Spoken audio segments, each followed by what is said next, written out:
Hingi lang po kami ng update sa mga projections ng ating Oil Industry Management Bureau sa posibleng galawan ng presyo ng petroleum products for next week.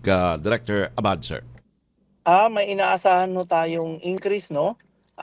Sa gasolina, in-expect ko natin dapat hindi lalagpas ng dapat naglalaro sa 20 to 30 centavo ang increase. Opo. Ang diesel ho, naglalaro hanggang 50 to 60 centavo ang increase. At kerosene, kapareho din ng diesel, nasa 50 to 60 centavo ang increase. Okay. So, ito'y maapektuhan ng konti sa trading price na mangyayari ngayong araw. Opo, Director Abad, okay. So itong binanggit nyo na mga projection na ito, kung titingnan po natin ang senaryo sa buong mundo, sa industriya ng langis, ano pong mga nakikitang factors ng ating Oil Industry Management Bureau sa posibleng paggalaw na ganito? Bahagyang tataas ang presyuhan ng petrolyo maging dito sa ating bansa. Director Abad, sir.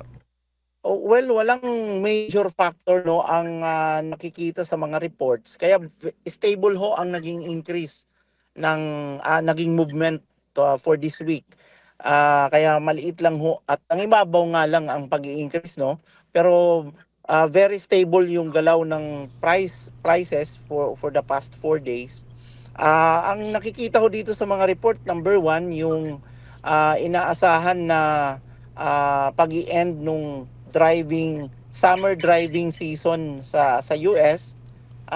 But ito'y ang inaasahan dito, hihina ho ang demand. So may chance ho kung maging effective nito, magkakaroon ho tayo ng baliktad na trend, no, yung pababa ang price.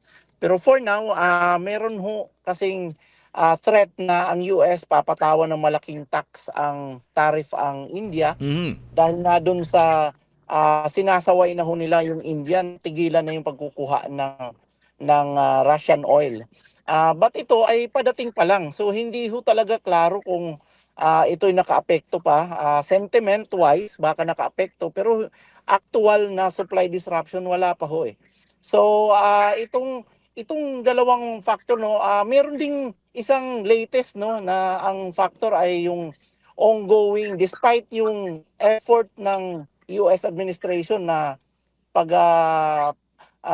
pag-ayusin yung relationship ng Ukraine at Russia, ito nag-resurge na naman yung atake ng Russia, drone attack against Ukraine, at gumanti naman si Ukraine, no. In fact, tinamaan yung isa sigurong factor lang na may relationship sa oil, ang tinamaan na refinery ng Russia. Pero napakaliit ho yan kung pag-uusapan yung global supply ng oil na nasa 105 million barrels per day. So talagang wala ho kaming nakikitang major factor.